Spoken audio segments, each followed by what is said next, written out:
Okay, मेरी आवाज आ रही है? ओके, चलो स्टार्ट करते हैं। लेकिन वो अभी हम फिर से उसको ट्राई कर सकते हैं, मुझे कुछ आया ज़हन में।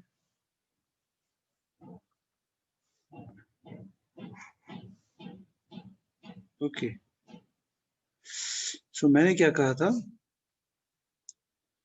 मुझे दिखाना है। Let me continue that. So I have got some B R, मैंने क्या लिखा था, Y not is contained in y for some y naught belonging to y. Now consider this vector. Now yeah, let x belong to x. Let x be any vector of x. तो अब जो vector construct करना था ना जिससे गड़बड़ होगी, वो ये था। Now then z equal to y naught plus r by twice norm of x into x. अगर मैं इस वेक्टर z को देखूं, then z minus y naught किसके बराबर होगा? It would be r by twice norm of x into x. That means norm of z minus y naught is equal to norm of r divided by twice norm of x into x, which is equal to r by 2, which is less than r. Therefore, I can say z minus y naught belongs to bry naught. हाँ, ये इसमें main trick थी, right? But देखो, x can be written as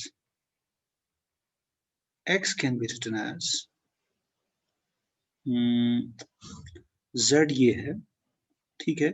अब z कहाँ belong करता है? Sorry, मुझे गलत लिखना था, z बिलोंग्स टू दिस, क्योंकि इसकी लेंथ जो y नॉट से है वो लेस देन r है। अब z belongs to y, but I can just write it like this. I can write x as 2 by norm of x. इसको उल्टा करना है, 2 by norm of x r नीचे, हाँ नहीं, जस्ट अ मिनट, 2 आएगा, इसको यहाँ करना है, so it should be twice norm of x, इसको थोड़ा ठीक करना है, into z minus y not. ये होगा ना, मैंने इसको फ्लिप कर दिया, twice norm x divide by r, बिल्कुल सही। अब देखो, z कहाँ बिलोंग करता है? z belongs to y। y not कहाँ बिलोंग करता है? y नॉट भी y है, उनका difference, y is a subspace. Now since y is a subspace,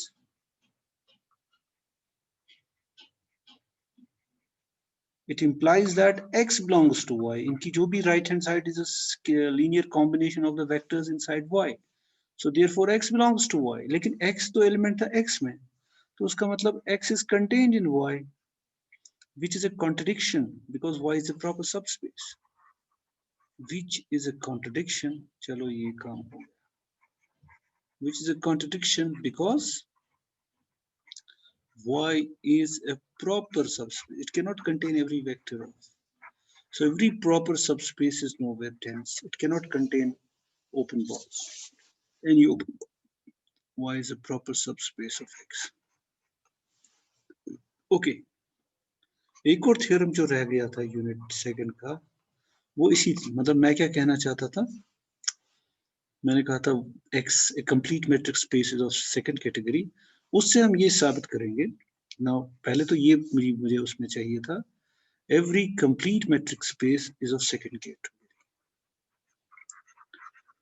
Every complete metric space is of second category. मतलब वो जो मैंने शुरुआत में कहा था, क्योंकि बीच में मुझे ये रिजल्ट आया कि इसको भी जरूरत है वहां। अब उसके लिए मैं क्या करूंगा, let x be a Banach space.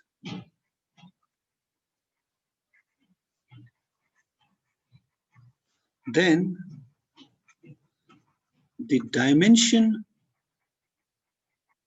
of x as a vector space is either finite और अनकाउंटेबल। यानी कहने का मतलब अगर कोई बानाक स्पेस है तो उसकी डायमेंशन कभी भी काउंटेबल नहीं हो सकती, या तो बिल्कुल फाइनाइट होगी या अनकाउंटेबल। अगर इनफाइनाइट होगी तो अनकाउंटेबल ही होगी। So let's do the proof now. Now assume to the contrary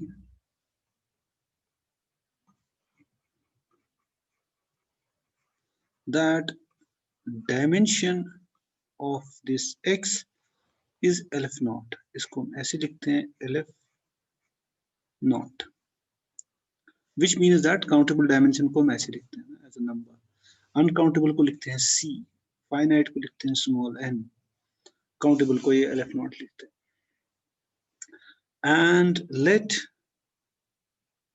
x1 x2, अब एक काउंटेबल सेट होगा जो इसकी बेसिस होगा, be a basis of x, तो इसकी काउंटेबल मान लो, and x is complete, you have to remember that। अब अगर x complete है और ये उसकी बेसिस है, let xn be equal to linear span of x1 x2 up to xn। कहने का मतलब है x1 जो है it is span of just one vector x1, x2 is span of both x1 and x2, and इसी तरह से so on and so forth। तो span of any vector is a subspace। अगर तुम कोई भी zero vector लोगे उसका span लोगे, so it would be a subspace of x, और इस subspace की dimension होगी जितने vectors span में होंगे, क्योंकि basis है, it's linearly independent। So therefore xn is a finite dimensional and hence proper subspace of x, proper subspace of x for all n greater than equal to 1, and x can be written as union n runs from 1 to infinity x sub n, क्योंकि इसमें सारे के सारे vectors आ जाएंगे, all possible linear combinations of the bases there, that's but वही तो होती है पूरी space, when you take all possible linear combinations of the bases। अब हमें करना है, तो x is equal to x क्या है, union n runs from 1 to infinity x। now xn is closed। हाँ, ये तुम्हें होम असाइनमेंट होगी, every finite dimensional subspace, वैसे ऐसे भी हम देख सकते हैं लेकिन बेटर है तुम्हें करो, of a normal linear space is closed। ऐसे भी कर सकते हैं, क्यों?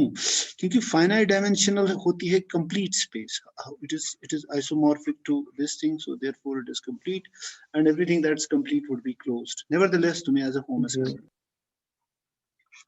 तो every xn is closed for all n greater than equal to 1, इसका मतलब xn is equal to xn closure, and जो हमने अभी किया, every proper subspace has proper subspace is nowhere dense, इसका मतलब हुआ xn is equal to 5 for all n greater than equal to 1, so therefore 1 is the, या सीधे लिख लो, therefore by 1 x is a countable union, it is indeed a countable union of nowhere dense sets,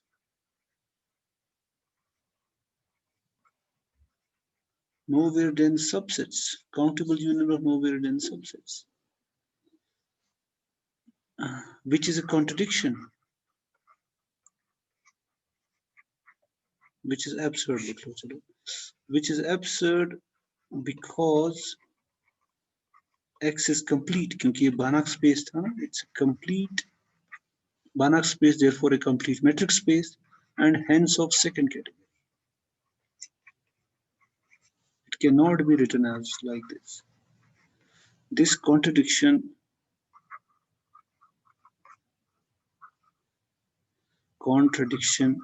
proves that dimension of x is either finite and uncountable तो हो ही नहीं सकती, either finite or uncountable. Okay, जहां तक मुझे पता है, मुझे लगता है यूनिट फर्स्ट हमारा हो गया. सो यूनिट सेकंड पे हम आ सकते हैं अब. हाँ, अब हम जरा थोड़ा सा इसको और डिफिकल्ट करेंगे. वही तो होगा, नेक्स्ट लेवल उससे डिफिकल्ट होती है हर गेम में. तो यूनिट सेकंड को हम शुरू करेंगे what we call natural embedding of x into x double star. देखो, अब हमें पता है अगर x नॉर्मल लीनियर स्पेस है, of course x is a normal linear space over some field k, और एवरी फील्ड जो है वो खुद एक नॉर्मल लीनियर स्पेस है और इसका नॉर्म होता है खुद mod, right, under this norm. Of course k जो हमारा है वो इट इज ईदर r और c, right. Okay, x is a normal linear space over k. हमें पता है अगर x normal linear space over y एक और नॉर्मल लीनियर स्पेस है over k over the same field, then हमें पता है जो bxy है is also a normal linear space, right? अब चूंकि k भी, then I can think of bxk also, bxk क्योंकि k भी तो normal linear space है, तो is also a normal linear space. In fact, this is a Banach space क्योंकि ये जो k है, k is complete, therefore bxk is a Banach space. और इसका नाम हमने दिया था x star. अब x star एक normal linear space है over k. So I can think of this B x star k, right? Which would be nothing but x star का star, जिसको हम ऐसे लिखते हैं x double star. Now this now means all functionals defined from x, क्योंकि ये खुद एक normal linear space है, तो we can just continue. F is linear and continuous. वही सिर्फ x की जगह x star आ जाएगा. तो हम डबल डुअल को भी डिफाइन कर सकते हैं, ट्रिपल डुअल को भी डिफाइन कर सकते हैं. We can go on and on, right? So x double star क्या होगा? X double star is set of all mappings. Okay, F. Should I write it like this? Okay, कैसे लिखूं? चलो F ही लिखते हैं. कभी कभी हो जाता है ना, तुम फिर सोचते हो ये किसी और जगह F was a mapping from x to k, यहाँ है x star to k, but you just have to see the definition. F is linear, right? And of course F is continuous. मुझे अच्छा नहीं लगता इसको F लिखना. क्या लिखूं मैं? चलो कैपिटल F लिखता हूं, तुम हो जाओगे कंफ्यूज. F is continuous. ये सारी ऐसी मैपिंग्स हैं from x star to k such that F is continuous. Now I know something about x star. X star का क्या मतलब है? It is all mappings from x to k. वही property, F is linear and continuous. Okay. Now let F belong to x star. It implies that F linear है और साथ में ये कि f of x in mod is less than equal to some k times norm of x. In fact, I can take this k to be norm of f क्योंकि इसका infimum मैं लूंगा. So let me write this as rubber कहाँ गया? Okay. Norm of f into norm of x. Now this is true for all x belonging to x, और हर एक f के लिए भी ये ट्रू है। Now what I do, I fix x, मान लो x फिक्स है। देखो पहली बात तो ये कि मैं सोचूं f को, देखो मिल क्या रहा है मुझे, मुझे मिल रहा है I got two sets, two normal linear spaces, ठीक है ना। एक है मेरा x स्टार, दूसरा है मेरा x, f यहां बिलोंग करता है, x यहां बिलोंग करता है। अब मेरे पास दो तरीके हैं सोचने के। एक तरीका जो यूजुअल तरीका है वो ये है कि f फिक्स्ड है और x रन कर रहा है, x के डिफरेंट वैल्यूज आ रहे हैं and I am getting fx belonging to k, है ना। यानी अगर मैं f को फिक्स कर रहा हूं और x को रन कर रहा हूं, इट इज एज यूजुअल क्योंकि इट्स अ मैपिंग। लेकिन किसने कहा ये ऐसे कर सकते हैं? हम ऐसे भी तो सोच सकते हैं कि अगर मैं x को फिक्स करूं और f को रन करूं, है ना, अगर मैं x को फिक्स करूं और f को रन करूं, देन इट्स लाइक x, मैं इसको ऐसे कहूं बजाय, मतलब मैं थोड़ी देर के लिए ये लिखता हूं, हालांकि ये नोटेशन हम यूज नहीं करते। x ऑफ f को मैं लिखूं f ऑफ x, तो उसका मतलब नाउ क्या होगा, अब ये मेरी डोमेन है, ये कोई फिक्स्ड फंक्शन है, सो उसका मतलब ये जो x है it becomes a collection of functions on x star. No, मतलब यूजुअली जो हमने कंस्ट्रक्ट किया था वो ये था कि x star is a collection of functions on x। लेकिन मैं ऐसे भी तो सोच सकता हूँ x इज मतलब फंक्शन का काम क्या होता है, उसमें कुछ इनपुट होता है, कुछ आउटपुट होता है। So I can think of this as, मतलब अगर मैं x को फिक्स करूं, I can think of it as a function from x star to k, क्योंकि ये अल्टीमेटली तो नंबर ही मिल रहा है ना। और थोड़ा सा तुम्हें इसको दिमाग को थोड़ा फ्लिप करना है। अगर हम ऐसे सोचे तो, क्योंकि मेरे पास दो सेट्स हैं, इसको फिक्स किया, इसको रन किया, तो एक तरीका सोचने का है, दूसरा इसको फिक्स करो, इसको रन करो, तो दूसरा तरीका आएगा। लेकिन बात एक ही है, लेकिन थोड़ा सा इससे हो जाता है। देखो अब इस कंफ्यूजन को दूर करने के लिए मैं ऐसे लिखूंगा, F X of F is equal to F X. तो अब मैं उसका नाम जो मैं कह रहा था ना एक्स ऑफ एफ, ताकि तुम्हें थोड़ा सोचने में आराम मिले, मैं इसको लिखूंगा F sub x of F is F x. ये सेम है, लेकिन जब मैं इसको इस तरह से देखता हूं तो डोमेन में एक्स है, लेकिन जब मैं इसको इस तरह से देखता हूं डोमेन में एफ है। Of course F X then would be a mapping from, domain में क्या है, एक्स स्टार का element, it would be a mapping from X star to K. And of course अगर मैं इसको वैसे सोचूं as an F, it is a mapping from X to K, पहुंच हम एक ही जगह रहे हैं। लेकिन ऐसे सोचूं मैं, डोमेन में x है तो ये, डोमेन में f है तो ये। ओके, अब तो हमारा काम आसान हो गया, वो इस तरह से कि अब मैं सोच रहा हूं मेरा जो fx है which is given by this fx at f is equal to fx।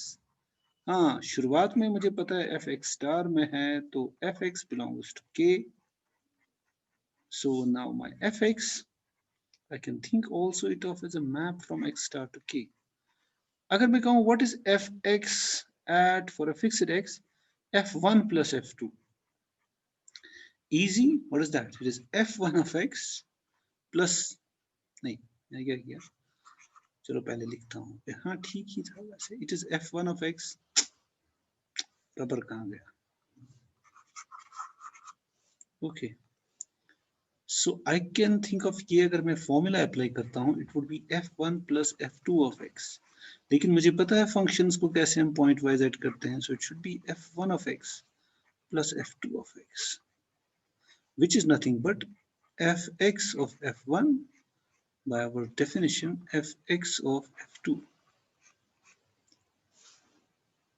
okay, and how about scalar fx of alpha f, ये होगा alpha f of x, हमें पता है ये तो स्केलर पॉइंट वाइज मल्टीप्लिकेशन है, so it is alpha into f of x, that's the definition, then it would be alpha into fx of f, जो कि मैंने इसको दूसरा नाम दिया, तो it is linear, so fx is indeed linear। And is it continuous? Let's see. So fx of f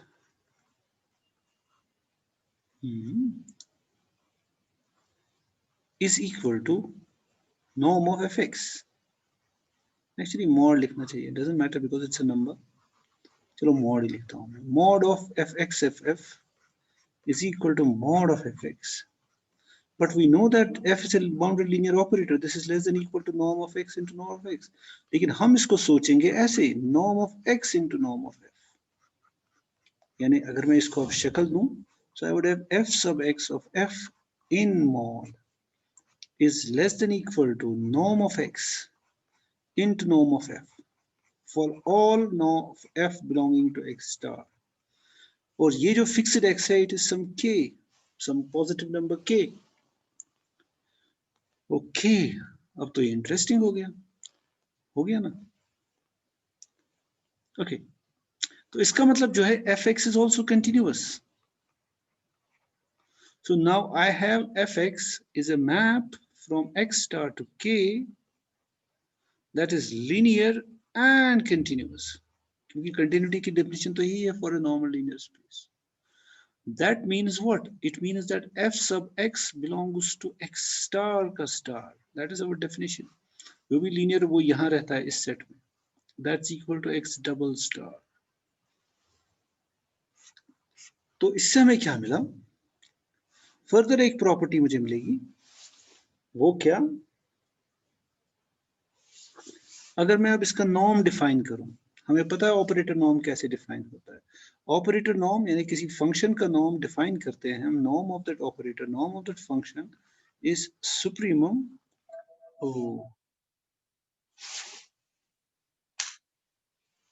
supremum norm f less than equal to 1 modulus of fx into f.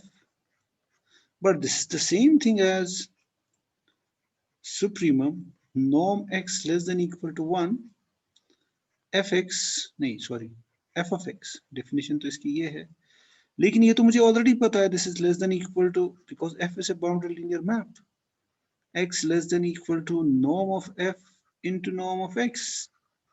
Of course this is less than equal to norm of x.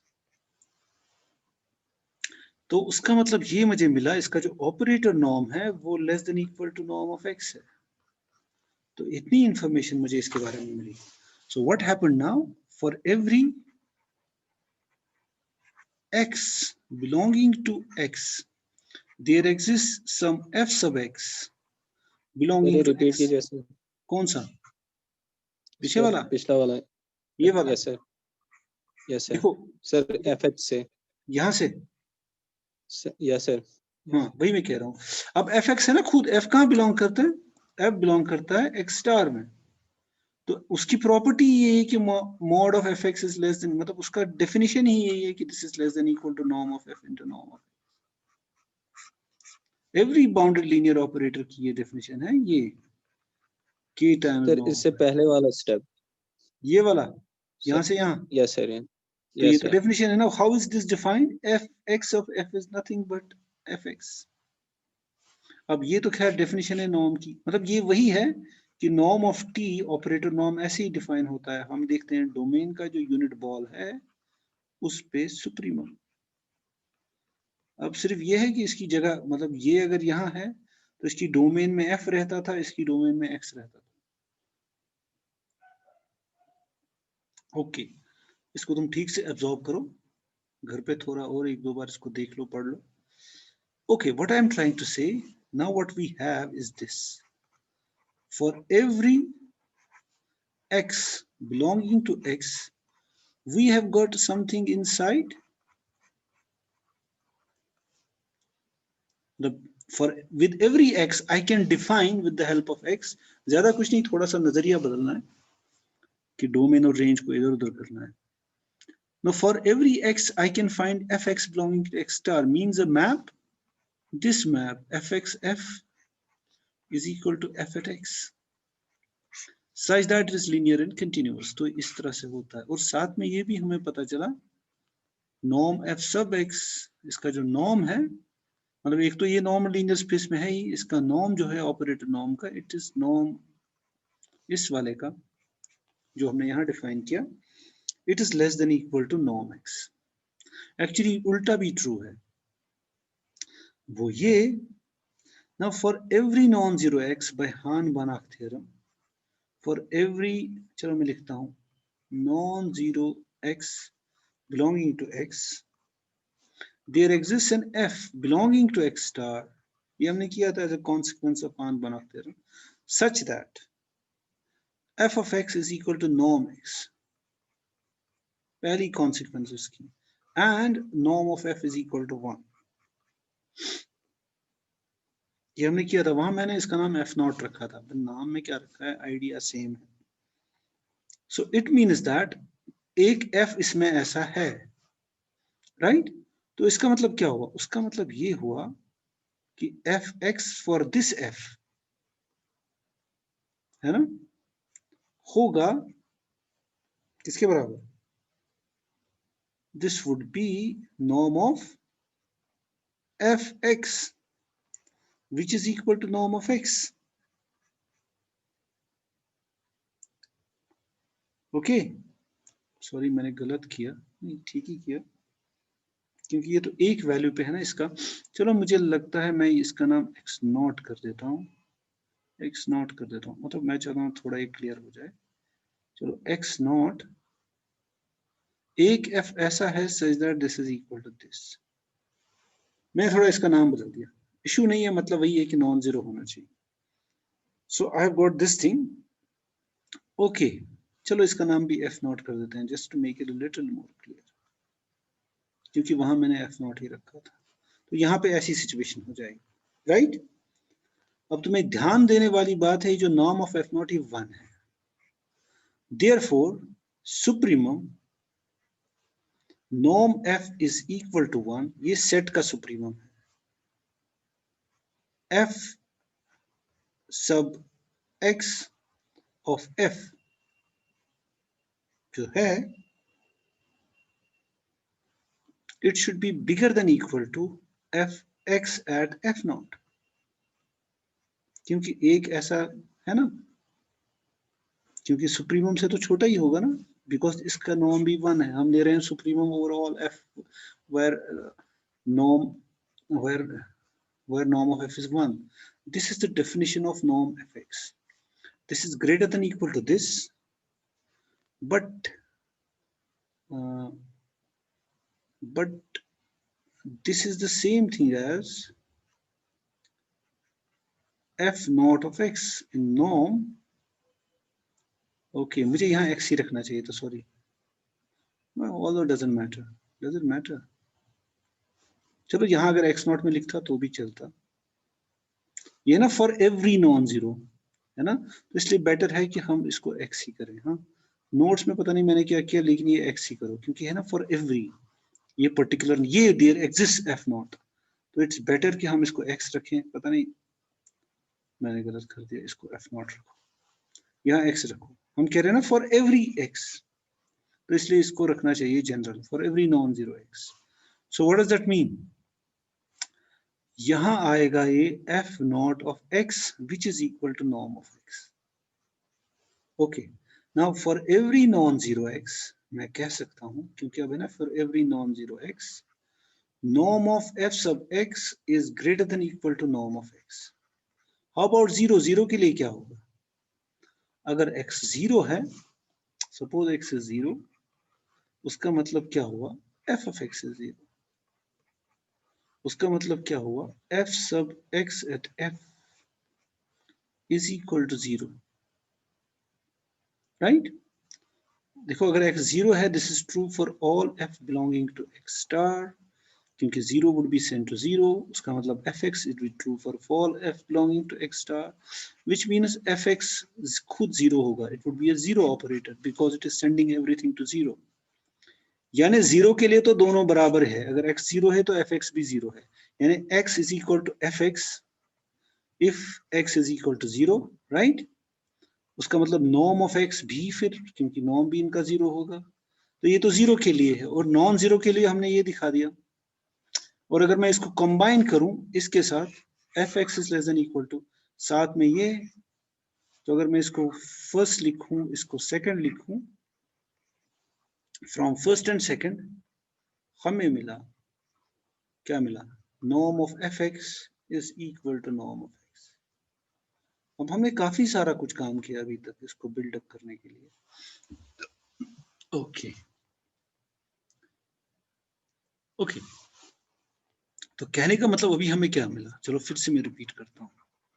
For every X belonging to X there exist F sub X belonging to x double star such that norm of fx is equal to norm of x। ये बहुत बड़ी बात हो गई नहीं? मेरे कहने का मतलब ये इसलिए बड़ी बात हो गई, I can now think of, मतलब ये मान लो मेरा x है, ये मान लो मेरा x डबल स्टार, यहाँ पे कोई x बैठा है तो यहाँ पे कोई ना कोई fx जरूर बैठा है। हाँ, कन्वर्स इज नॉट ट्रू, हर एक जो यहाँ पे होगा वो इधर नहीं होगा उसका कोई भाई। अगर ऐसा हो जाए तो बहुत अच्छी बात है, लेकिन ऐसा जनरली नहीं होता। तो what I am trying to say is this, x goes to fx, तो आई कैन थिंक ऑफ, और साथ में ये है कि उनका नॉर्म चेंज नहीं होता, उनका नॉर्म चेंज नहीं होता। और of course everything linear continuous, यानी अगर मैं लूं यहाँ पे दो वेक्टर्स का ऐड करूं तो यहाँ पे उनका ऐड होगा। मेरे कहने का मतलब ये है कि अगर मैं लूं f of x1 plus x2 at f, वो किसके बराबर होगा, होगा f of x1 plus x2, वो होगा ऑफ कोर्स f of, क्योंकि ये तो लीनियर है, वो तो होगा f sub x1 of f plus f sub x2 of f, वो तो होगा, उसको मैं लिख सकता हूं f of x1 plus f of x2 applied to f। now this is true for all f belonging to x star। तो इसका मतलब ये मैप और ये मैप सेम है, यानी I can say that f of x1 plus f of x2, तो मैं बताऊंगा ना इसके मानी क्या है, और साथ में f of alpha x1 is equal to alpha times f of x1, ये भी ऐसे ही प्रूव होगा। अगर ये सच है तो उसका मतलब अगर यहाँ x1 जाता है इधर f of x1 पे, x2 जाता है इधर f of x2 पे, तो इनका जो सम है वो किधर जाता है, वो जाता है इधर, मतलब x1 plus x2 कहाँ जाएगा अंडर दिस मैप, तो f सब x1 plus x2 नीचे, लेकिन वो किसके बराबर है, लेकिन वो तो सेम है as f of x1 plus f of x2, है ना। तो कहने का मतलब इसी तरह से f of ये, अगर मैं अल्फा से यहाँ करूंगा तो फिर यहाँ ऐड करूंगा, तो in other words I am saying that it is a homomorphism. अगर मैं डिफाइन करूं j, पता नहीं मैंने j लिया है इसके लिए कि क्या लिया है, जस्ट फिर गड़बड़ हो जाती है। साई भी लिखते हैं कुछ बुक्स, कुछ इस मैप को कहते हैं j, चलो मैंने साई लिखा है शायद, तो मैं साई ही मानूंगा, लेकिन अगर j कहीं पे लिखा हो तो तुम डरना नहीं, ठीक है। तो what I do, I call this map psi, मतलब psi is a map from x to x double star now, where psi of x is equal to f sub x। हाँ, f sub x क्या है, f sub x is a map from x star to k which is linear and continuous defined by f sub x at f is equal to f of x। ये जो ये map है, अब मैं इसका मतलब क्या हुआ, इसका मतलब ये हुआ कि psi of x1 plus x2 किसके बराबर है, that is equal to f sub of x1 plus x2, वही तो डेफिनेशन है। बट वो तो अभी हमने देखा है via this thing is equal to f of x1 plus f of x2, that's equal to psi of x1 plus psi of x2,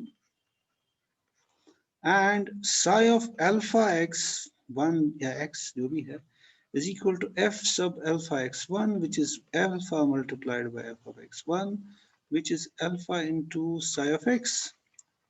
यानी ये तो होमोमॉर्फिज्म है, into this space, right? और फर्दर मोर उतना ही नहीं है, और भी बहुत कुछ है.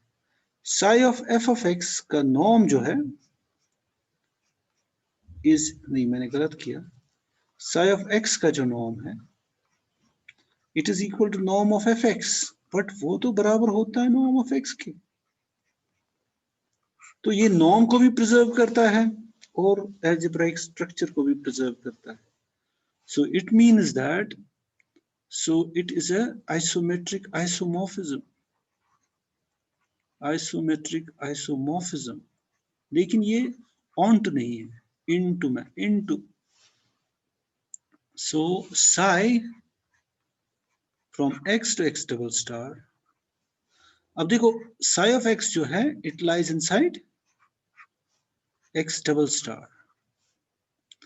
Of course it should be isometrically isomorphic to x, क्योंकि जो psi है ये सारा कुछ प्रिजर्व करता है ना. इसको, ये जो psi मैप है इसको हम बोलते हैं नेचुरल, पता नहीं कभी कभी लिखते हैं canonical embedding of x into x double star. इसका मतलब ये भी मिलता है ना, देखो x है, साई ऑफ x क्या है, नाउ इट वुड बी अ सब स्पेस, क्योंकि ये तो वेक्टर स्पेस है ना, इसमें सारी चीजें सेटिस्फाई हो रही है ना, मतलब इट्स, मतलब because it's a homomorphism, range जो होता है किसी भी होमोमॉर्फिज्म का इट्स अ सब स्पेस. तो is a subspace of x double star. लेकिन ये तो आइसोमॉर्फिक है टू x, तो I can think of x is a subspace of x double star, because it is the same as x, क्योंकि ये सब चीजें तो प्रिजर्व करती है. हाँ, again let me right sigh of x is f sub x, where f sub x at f is given to be f of x. ये था अपना नेचुरल एम्बेडिंग और द कैनोनिकल एम्बेडिंग. मुझे लगता है मैंने इसको काफी टाइम दिया. इससे रिगार्डिंग तुम कोई क्वेश्चन पूछना चाहोगे? Hello,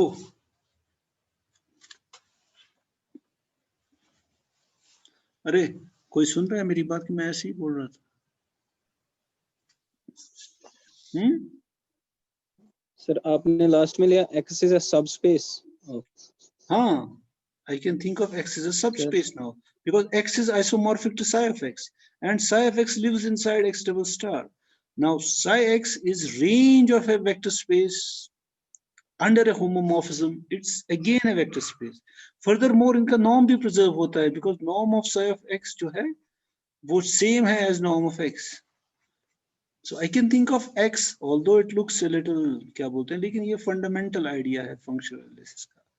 X can be thought of as a subspace. We can think of as if ऐसा कुछ है.